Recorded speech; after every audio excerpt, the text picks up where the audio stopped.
Evet. Itır, biraz önce ıtırın burada resmini, çiçeğini gösterdik. Burada da ıtırın çok güzel bir formül elde ettik ıtır. Itır 1050 çeşit ıtırın sadece ikisi şifalı demiştik. Pelargonium cilioides, Pelargonium reniforme. Afrika'da yetişen bu bitki Türkiye'de yetiştirmek mümkün. Bunun kökünün ekstraktı, kekik ekstraktı, çuha ekstraktı, mürver ekstraktı gibi 19 bitkinin ekstraktından oluşan ıtır forte geliştirdik. Itır forte, bronşit, faranjit, sinüzit, horlama ve orta kulak iltihaplanmasına karşı etkili.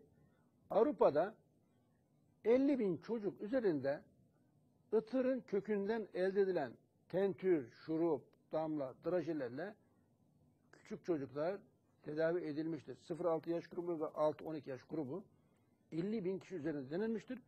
Bu benim yazmış olduğum kitapta ve buradaki dergide bununla ilgili çok ayrıntılı bilgiler mevcut. İsteyen doğaltedavi.net'ten daha geniş bilgiye ulaşabilir. Evet.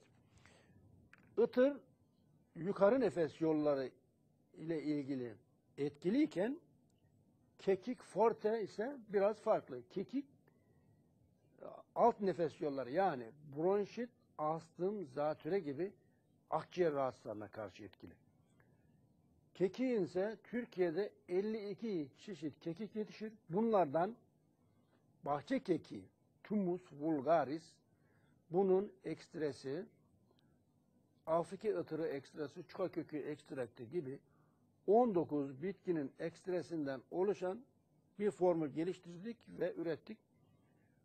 Sadece Almanya'da 7778 akut bronşiti olan hasta kekikle tedavi edilmiştir.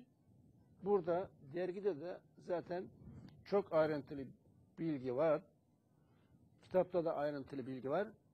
İsteyenler, daha geniş bilgiye sahip olmak isteyenler doğaltedavi.net'e girerek kekik hakkında daha bilgi sahibi olabilirler. Evet.